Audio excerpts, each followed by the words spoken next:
Hello friends. नमस्कार दोस्तों, आप सभी का स्वागत है मेरे यूट्यूब चैनल BDR ट्यूटोरियल में।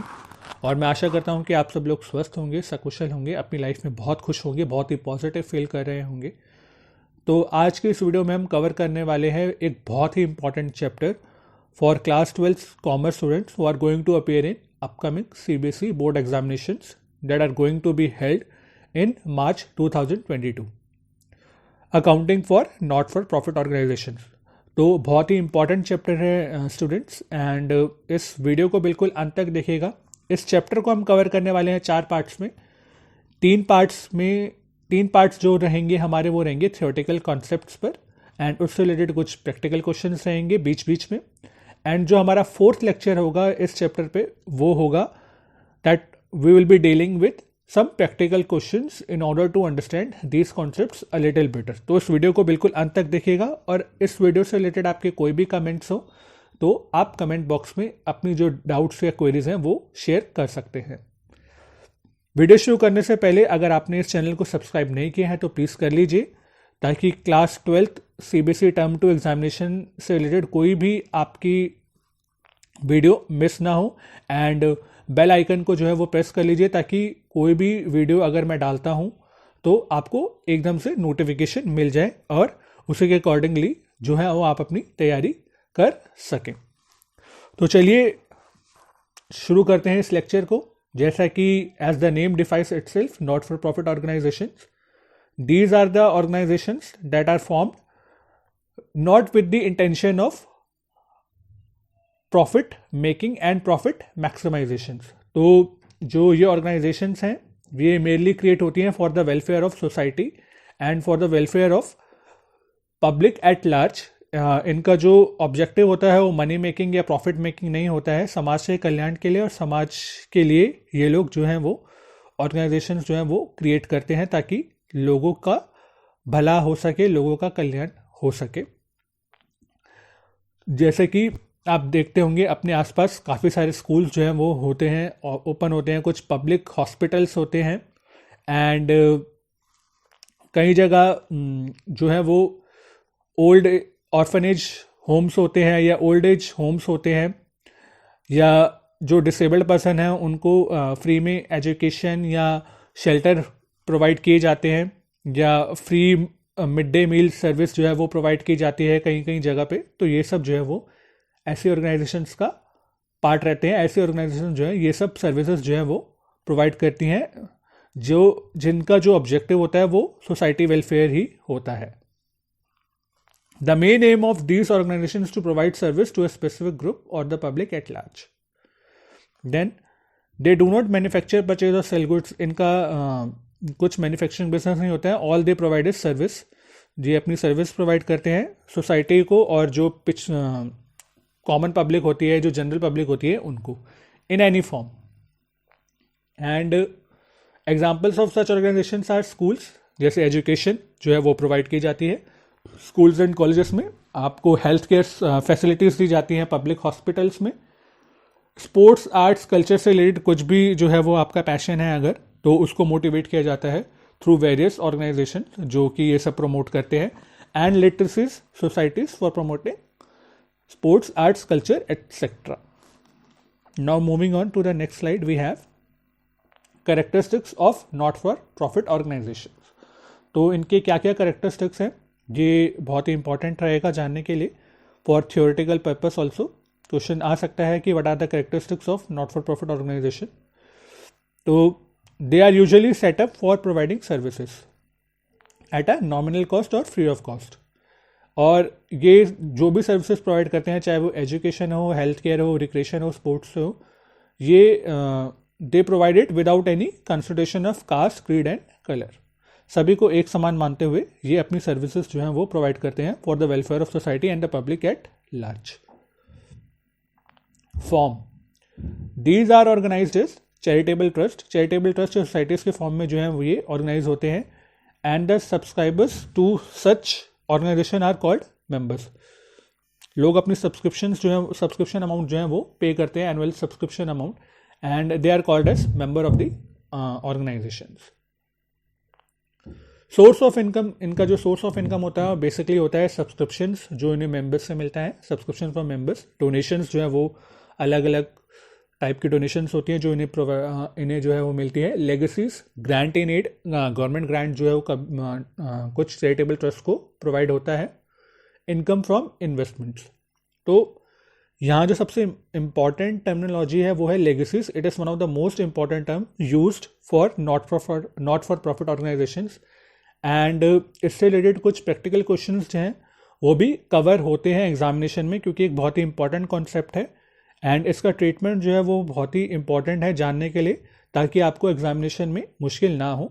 तो लेगेसी क्या होता है, सबसे पहले हम ये समझ लेते हैं। सपोज एक पर्सन है, he has earned a lot of money during his life time. एक पर्सन है उसने खूब पैसा कमाया अपनी लाइफ में, अराउंड 50 लाख, 1 करोड़, या एक जनरल अमाउंट ले लेते हैं कि उसने 1 करोड़ का जो है वो अमाउंट जो है वो अपनी पूरी लाइफ में सेविंग करके या जॉब करके या काम करके पूरे साल की जो उसकी पूरी लाइफ की जो उसकी मेहनत थी वो 1 करोड़ की थी। 1 करोड़ जो है वो उसने सेव करके रखा। आज तक कभी कुछ दान नहीं किया था, लेकिन unfortunately during his last days उसका जो मन हुआ वो ये हुआ कि सर्टेन अमाउंट जो है वो एक ऑर्फनेज स्कूल के कंस्ट्रक्शन के लिए डाले या ऑर्फनेज स्कूल में डाले। अब ऑन द बेसिस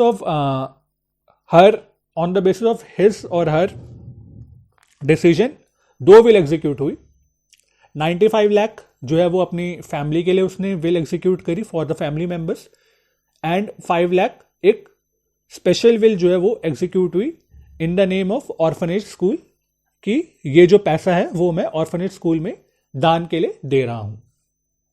अब इसमें 2 केसेस हैं।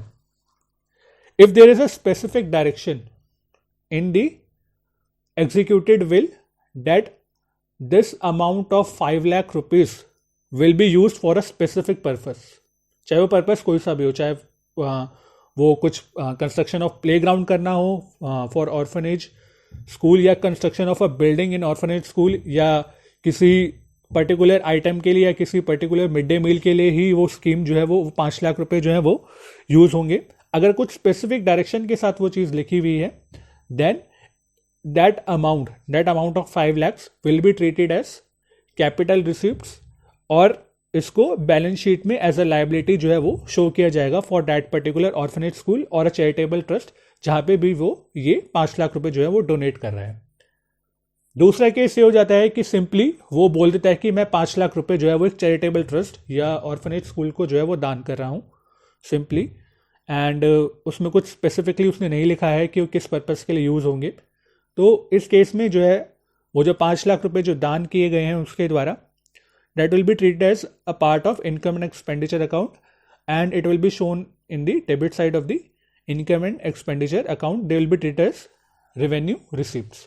तो ये जो है वो लेगेसी का ट्रीटमेंट रहेगा। इनके स्पेसिफिक डायरेक्शन है then it will be treated as capital receipts.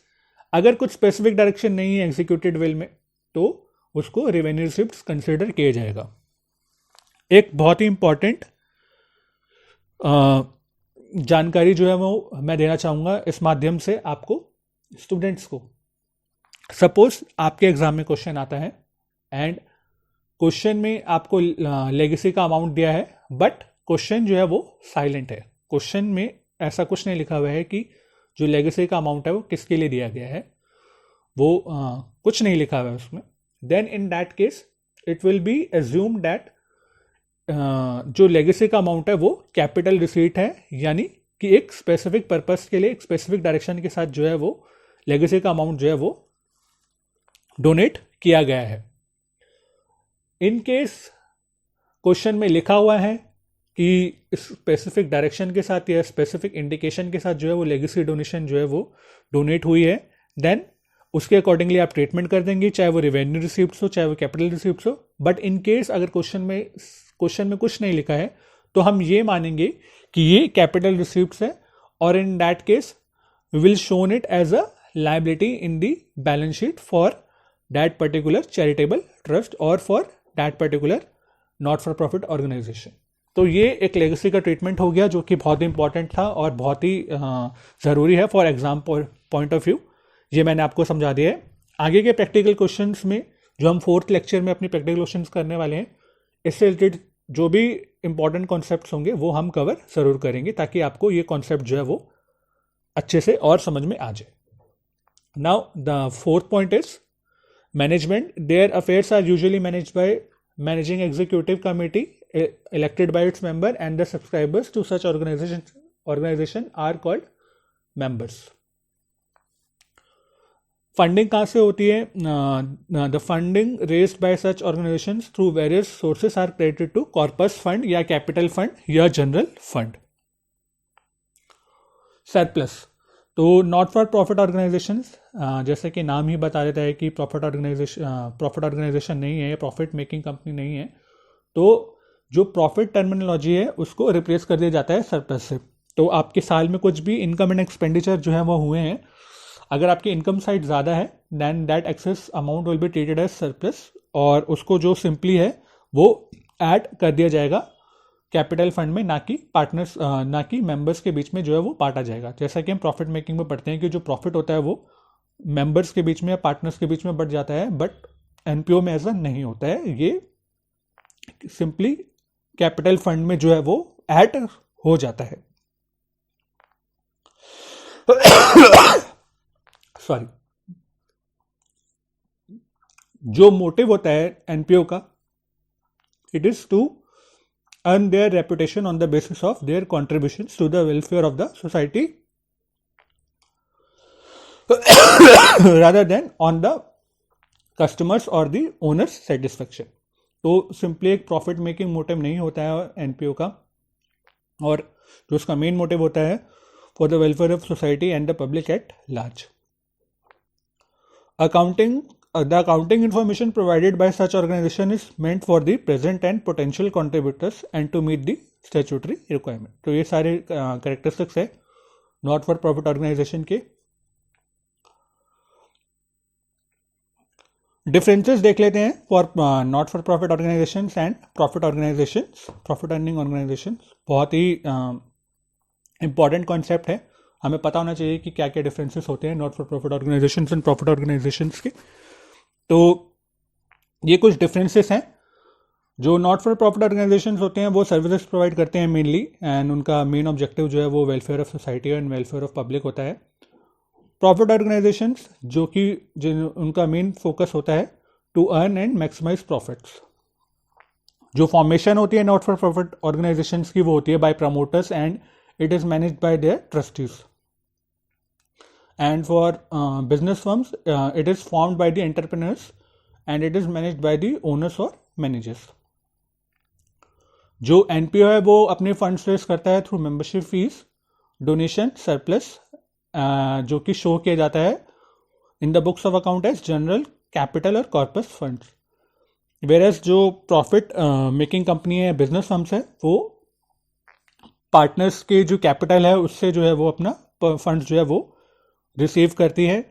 And जो भी प्रॉफिट जो है वो साल के अंत में जो भी प्रॉफिट होता है, अगर वो डिस्ट्रीब्यूटेड नहीं होता है पार्टनर्स में और शेयर होल्डर्स में, उसे रिजर्व के फॉर्म में जो है वो शो किया जाता है in the books of partnership या business firm account. Financial accounts जो है वो प्रिपेयर होते हैं नॉट फॉर प्रॉफिट ऑर्गेनाइजेशन के, जिसमें 3 फाइनेंशियल अकाउंट्स जो है वो प्रिपेयर होते हैं। रिसीप्ट एंड पेमेंट अकाउंट सबसे पहले प्रिपेयर होता है, income and expenditure then after the adjustments, और बैलेंस शीट उसके बाद प्रिपेयर होती है। सिमिलरली बिजनेस फर्म्स में जैसा कि हमने 11th में पढ़ा था फाइनल अकाउंट्स एक चैप्टर, उसी तरीके से जो है वो फाइनेंशियल स्टेटमेंट्स प्रिपेयर होती हैं जो कि इंक्लूड करती हैं trading, profit and loss account and balance sheet. तो ये 3 जो हैं वो कवर हो जाते हैं। 5th पॉइंट इज प्रॉफिट का कोई क्राइटेरिया नहीं है एनपीओ में, जैसा कि मैंने पहले पढ़ाया पिछली स्लाइड में बताया कि प्रॉफिट नहीं होता है, एंड जो भी सरप्लस जो है वो अर्न होता है वो कॉर्पस फंड में जो है वो क्रेडिट हो जाता है, ऐड हो जाता है, वो मेंबर्स के बीच में नहीं बटता है। तो कोई भी अगर आपकी इनकम एक साल में एक्सपेंडिचर से ज़्यादा है तो एक्सेस अमाउंट को जो है वो सरप्लस कंसीडर किया जाता है और उसे कॉर्पस फंड में जो है वो ऐड कर दिया जाता है। सिमिलरली इसमें अगर आपकी इनकम ज़्यादा है एक्सपेंडिचर साइड से प्रॉफिट मेकिंग कंपनी में, तो उसे नेट प्रॉफिट मान लिया जाता है and they are distributed among the partners or the shareholders in their profit sharing ratio or whatever the agreement they might have made at the time of constitution of partnership firm or any other form of business.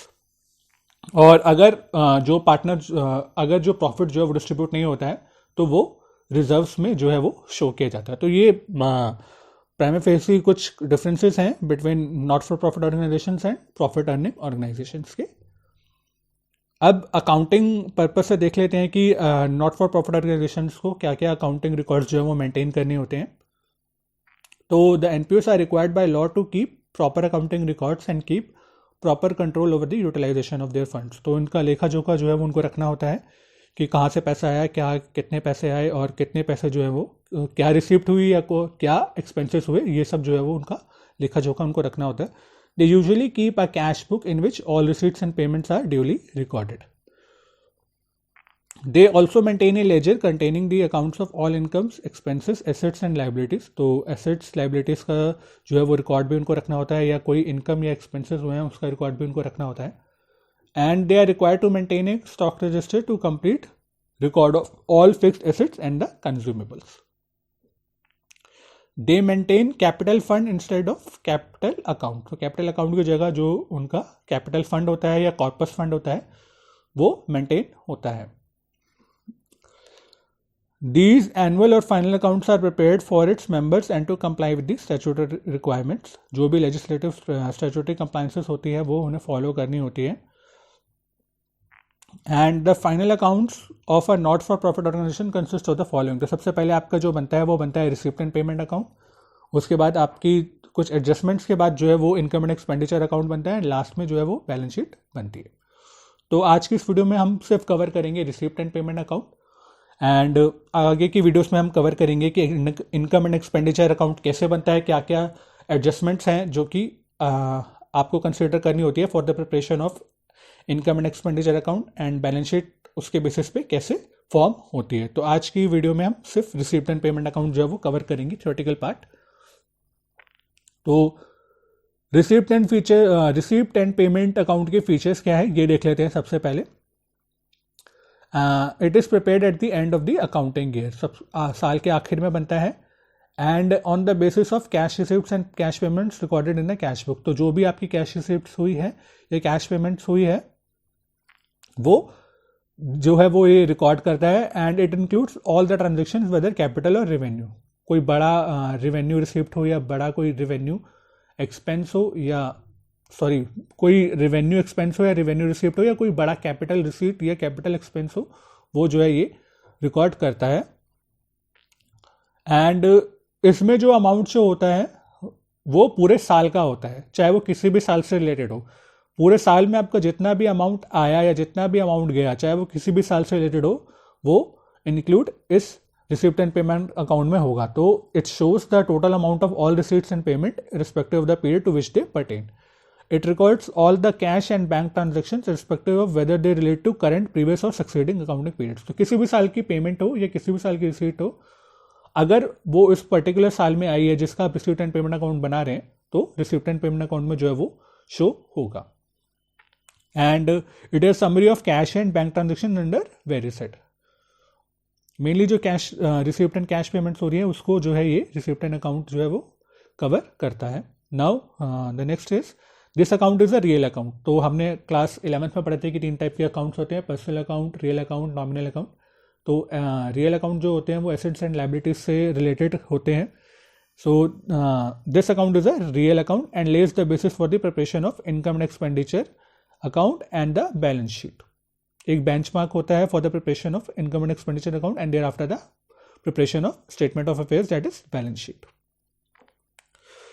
This account does not show any non cash item like depreciation. तो सारे जो भी cash item है वो cash payment या cash receipt जो हुई है वो इसमें इंक्लूड होती है. नॉन कैश आइटम जो है वो नहीं होता है, या आप कह सकते हैं कि ये जो अकाउंट बनता है वो on the basis on cash basis बनता है, एक्रूअल बेसिस नहीं बनता है. The opening balance in receipt and payment account represents cash in hand and cash at bank. तो ये कुछ इंपॉर्टेंट इन्फॉर्मेशन है for the purpose of preparing receipt and payment account, जो कि आपको ध्यान में होना चाहिए. The closing bank of this account represents cash in hand and bank balance at the end of the year. तो सपोज आपकी रिसीप्ट जो है वो हायर साइड पे है और जो आपका एक्सपेंस जो है वो कम है, देन जो एक्सेस अमाउंट आ रहा होगा रिसीप्ट का वो जो है वो कैश इन हैंड या बैंक बैलेंस हो गया eight the end of the year, जब आप रिसिप्ट एंड पेमेंट अकाउंट जो है वो बनाएंगे साल के एंड में. The purpose of preparing this account is to show amount received and paid under various heads during the accounting year and also to know the cash position of the entity. Now हमें ये देखना है कि receipt and payment account जो कैसे बनाना है. तो कुछ स्पेसिफिकली स्टेप्स जो है वो मैंने इलिस्ट्रेट कर दिए हैं यहाँ पे. सिंपल है, जो भी आपकी एक्सपेंसेस हैं उसको आप क्रेडिट साइड में दिखा देंगे. जो भी आपकी इनकम है, जो भी आपकी रिसीप्ट्स हैं सॉरी, वो आप डेबिट साइड में दिखा देंगे, पेमेंट्स क्रेडिट साइड में, एंड जो रिसीप्ट्स है वो डेबिट साइड में. और अगर आपकी रिसीप्ट साइड जो है वो ज़्यादा है, then the excess amount will be shown as cash या bank balance at the end of the year. तो ये आपका जो है वो सिंपल लेमैन्स लैंग्वेज में मैंने आपको बता दिया, बट कुछ स्टेप्स जो है वो इलिस्ट्रेट किए हैं. आप क्या कर सकते हैं, इस स्लाइड का जो है स्क्रीनशॉट ले सकते हैं और स्टेप्स को देख के आप जो है वो अपना रिसिप्ट एंड पेमेंट अकाउंट, कोई भी एग्जांपल अगर आप कर रहे हैं तो इस स्टेप्स को देख के आप, इस स्टेप्स को फॉलो करके आप अपना रिसिप्ट एंड पेमेंट अकाउंट की जो प्रिपरेशन है या जो आपको रिसिप्ट एंड अकाउंट बनाना है, कोई एग्जाम्पल अगर आपको करना है तो उसके बेसिस पे आप इस स्लाइड के बेसिस पे आप वो रिसिप्ट एंड पेमेंट अकाउंट बना सकते हैं. तो पहला स्टेप क्या रहेगा, to prepare receipt and payment account we have to take the opening balance of the cash in hand and cash at bank and to enter them on the debit side. ठीक है, अगर bank overdraft है, मतलब अगर आपकी receipt side जो है वो कम है और एक्सपेंसेस साइड या पेमेंट साइड जो है वो ज़्यादा है, then bank overdraft at the beginning should be entered on the credit side of the account. तो सबसे पहले आपको ओपनिंग कैश या बैंक बैलेंस जो है वो शो करना होगा, या अगर इंस्टेड आपका बैंक ओवरड्राफ्ट है तो उसे क्रेडिट साइड में शो करना होगा. देन देयर आफ्टर जो total amount of all receipts है उसको आपको डेबिट साइड में दिखाना होगा, whether they pertain to past, current and future. तो जैसा कि मैंने बताया, उस साल में जो भी पेमेंट आपके पास आ रही है, चाहे वो किसी भी साल से रिलेटेड हो, चाहे वो पिछले साल से रिलेटेड हो या आगे आने वाले सालों से रिलेटेड हो, वो आपको शो करनी होगी रिसिप्ट साइड में या पेमेंट साइड में. Show the total amounts of all payments, capital और revenue on its credit side, whether they pertain to past, current and future periods. Receivable income and payable expenses are not allowed to enter in this account as they do not involve inflow or outflow in cash. तो जैसा कि मैंने बताया कि ये जो receipt and payment account है वो कैश बेसिस ऑफ अकाउंटिंग पे प्रिपेयर होता है, नॉट फॉर एक्रूअल बेसिस. तो कोई भी इनकम अगर अगले साल की जो आप एज्यूम करके चल रहे हैं कि आएगी, या कोई भी जो अमाउंट है वो आपको अगले साल में पेमेंट करना है, या आप एज्यूम करके चल रहे हैं कि आपको फ्यूचर डेट में पेमेंट करना है, वो पहले इंक्लूड नहीं होगा अगर वो इस साल से पर्टेन नहीं कर रहा है. तो इस साल में नहीं, एक्चुअल में नहीं हुआ है तो जो एक्चुअल एक्सपेंसेस या एक्चुअल इनकम हुई है, जो एक्चुअल रिसिप्ट्स और एक्चुअल पेमेंट्स हुई हैं, वो ही आप जो है वो इस रिसिप्ट एंड पेमेंट में अकाउंट में इंक्लूड करेंगे at the time of its preparation. Then we have to find out the difference between the total of debit side and the total of credit side of the account and enter the same on the credit side as the closing balance of cash and bank or bank. In case, however, the total of the credit side is more than that of the total of the debit side, show the difference on the debit as bank overdraft and close the account. तो simple, अगर receipt side आपकी ज़्यादा है तो closing cash या bank balance जो है वो आप शो कर देंगे बैलेंसिंग फिगर को. इन केस पेमेंट्स की फिगर ज़्यादा है, देन बैलेंसिंग फिगर को हम बैंक ओवरड्राफ्ट में दिखा देंगे. तो ये सिंपल कुछ प्रोसीजर्स हैं for the preparation of receipt and payment account. आप इस स्लाइड का स्क्रीनशॉट लीजिए और कोई भी एग्जांपल अगर आप कर रहे हैं जिसमें कि ये मेंशन है कि आपको रिसिप्ट एंड पेमेंट अकाउंट बनाना है, तो उसके बेसिस पे आप अपना रिसिप्ट एंड पेमेंट अकाउंट जो है वो ईजिली बना सकते हैं. तो आइए चलिए फॉर्मेट देख लेते हैं रिसिप्ट एंड पेमेंट अकाउंट का कैसा फॉर्मेट रहता है. रिसिप्ट्स आपकी हो गई डेबिट साइड पे, पेमेंट्स हो गए आपकी क्रेडिट साइड पे. रिसिप्ट्स में आप देख सकते हैं सबसे पहले ऊपर आ गया आपका cash in hand and cash at bank. And in case आपकी पेमेंट साइड ज़्यादा थी क्लोजिंग लास्ट ईयर में, तो ओपनिंग बैलेंस जो है वो आपका बैंक ओवरड्राफ्ट का क्रेडिट साइड में आ जाएगा। फिर जो आपकी सब्सक्रिप्शंस हो गई मेंबर्स से जो मिलती हैं respective of the year of receipt, अगर आपको इस साल में रिसीव हो रही हैं तो आप जो है वो इसी साल में शो करेंगे इसको, चाहे वो पैसा किसी भी साल का हो। एक्सपेंसेस में जो आप सैलरीज पे कर रहे हैं या रेंट पे कर रहे हैं, या अगर आपने ऑडिट करवाया तो ऑडिट फ़ी पे कर रहे हैं, न्यूज़पेपर्स हो गए, मेंटेनेंस एक्सपेंसेस हो गए, इंश्योरेंस हो गया, यहाँ पे जनरल डोनेशंस हो गई जो आपको मिल रही हैं, एडमिशन फीस मिल रही हैं, ग्रांट्स मिल रहे हैं, तो ये सब जो है वो कुछ नेचर ऑफ रिसीप्ट्स या नेचर ऑफ पेमेंट्स हैं जो कि आप इंक्लूड करेंगे for the preparation of receipts and payment account. तो अगली साइड में भी मैंने कुछ nature of receipts and nature of payments जो हैं वो दिखाए हुए हैं, ये आप देख सकते हैं। इसका स्क्रीनशॉट ले सकते हैं और समझ सकते हैं कि क्या क्या चीज़ें जो हैं वो इंक्लूड हो जाएंगी इसमें, in the debit side and in the credit side, मतलब कि in the receipt side and the payment side, और उसके बेसिस पे जो है वो आपका रिसिप्ट एंड पेमेंट अकाउंट बन जाएगा। लास्टली वही होगा, अगर आपकी रिसिप्ट साइज ज़्यादा है तो बैलेंसिंग फिगर में आप कैश इन हैंड या कैश एट बैंक शो कर देंगे। अगर आपकी पेमेंट साइज ज़्यादा है तो वहाँ पे आपको बैलेंसिंग फिगर में bank overdraft as a show करके आपको अमाउंट दिखा देना होगा। तो ये होगा सिंपल। आइए चलिए एक एग्जांपल देख लेते हैं जिसके बेसिस पे आप समझ पाएँ कि रिसिप्ट एंड पेमेंट अकाउंट जो बनता कैसे है। तो एक सिंपल सा एग्जांपल है, एक ABC ओल्ड एज होम है जिसको कि रिसीट एंड पेमेंट अकाउंट बनाना है, और जिसका जो कैश बुक है वो इस प्रकार की है। ओपनिंग कैश इनका 5000 है, बैंक बैलेंस 7200 है, सब्सक्रिप्शन जो है उन्होंने कलेक्ट करी है 500, 7600, 900 जो कि 21/22 से रिलेटेड, 9000 की जो है उन्होंने टोटल सब्सक्रिप्शन जो है वो कलेक्टेड करी है इस साल में। सेल ऑफ रिफ्रेशमेंट जो है वो 1000 की हुई है, एंट्रेंस फीस जो उनको मिली है 1000 की मिली है। तो ये सब आपके जो है वो कुछ ट्रांजेक्शन्स हुई हैं, और इसके बेसिस पे आपको जो है रिसिप्ट एंड पेमेंट अकाउंट बनाना है। तो सिंपली मैं आपको यहीं से बता देता हूँ कि आपका जो है रिसिप्ट अकाउंट कैसे बनेगा। रिसिप्ट में आपकी कौन कौन सी चीज़ें ट्रांजेक्शन जो है वो पोस्टेड हो जाएंगी, एंड पेमेंट्स में आपकी कौन कौन सी चीज़ें जो है वो पोस्टेड हो जाएंगी। तो सबसे पहले हमने पढ़ा था कि ओपनिंग कैश और बैंक बैलेंस जो है वो शो होगा सबसे ऊपर। अगर इन केस आपकी पिछले साल में पेमेंट ज़्यादा रही हैं तो बैंक ओवरड्राफ्ट शो हो जाएगा, बट यहाँ पे कुछ ऐसा दिख नहीं रहा है कि बैंक ओवरड्राफ्ट कुछ है। तो इन दैट केस हम रिसिप्ट एंड पेमेंट अकाउंट बनाते टाइम सबसे ऊपर लिखेंगे cash balance 5000 and bank balance 7200, and उसके बाद जो भी हमारी रिसिप्ट्स हैं पूरे साल की वो हम डेबिट साइड में जो है वो पोस्ट करते जाएंगे। लाइक सब्सक्रिप्शन जो है आपके 9000 के रिसीव हुए आपको, वो डेबिट साइड में पोस्ट हो जाएंगे। सेल ऑफ रिफ्रेशमेंट 1000 की, एंट्रेंस फीस 1000 की, सेल ऑफ ओल्ड फर्नीचर जो है आपने सेल करा उससे आपको पैसा मिला 1200 रुपये, वो आपका रिसिप्ट साइड में आ जाएगा। डोनेशन आपको जो रिसीव्ड हुई फॉर मेडिसिन 4600 की, वो आपका जो है वो रिसिप्ट साइड में आ जाएगा। रेंट पेड आपका एक्सपेंस है, ये पेमेंट साइड में चला जाएगा।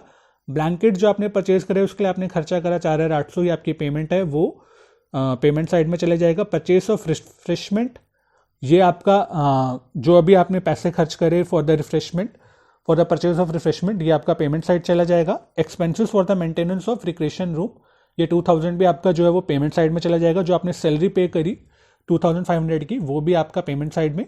एक्सकर्शन ट्रिप एक्सपेंसेस 2400, ये भी आपका पेमेंट साइड में। फर्नीचर जो आपने खरीदा जिसके लिए आपने पैसे पे करे 1500 रुपये, वो भी आपका पेमेंट साइड में। ऑफिस एक्सपेंसेस 1200, वो भी आपका पेमेंट साइड में। ठीक है, तो ये सब आपकी जो ट्रांजेक्शन है वो शो हो गई। एंड उसके बाद आपको देखना होगा कि आपका जो रिसीव्ड साइड है या पेमेंट साइड है, कौन सा साइड ज़्यादा है।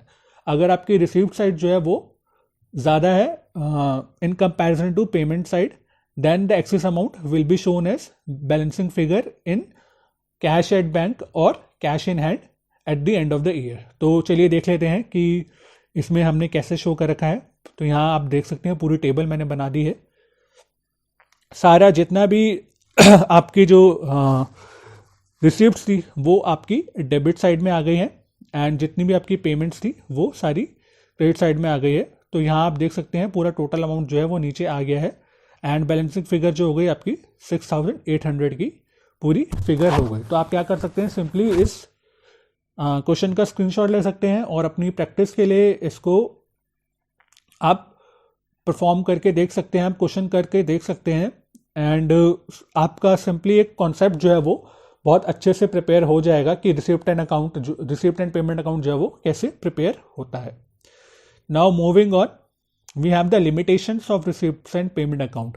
Last concept of this video, क्या limitations होती हैं कि इसमें जो है वो actual cash basis of accounting पे जो है वो रिसिप्ट एंड पेमेंट अकाउंट जो है वो बनता है. Therefore it does not show any income and expenses on the accrual basis. Accrual basis पे कोई भी जो है वो खर्चा या इनकम जो है वो हम इसमें शो नहीं करते हैं. जैसे कि मैंने आपको बताया था, हमने पढ़ा था रिसीवेबल और पेएबल अमाउंट जो है वो शो नहीं होता है इसमें. जो एक्चुअल एक्सपेंसेस है, जो एक्चुअल रिसिप्ट हुई है, वो ही शो होगा for the purpose of preparation of receipt and payment account.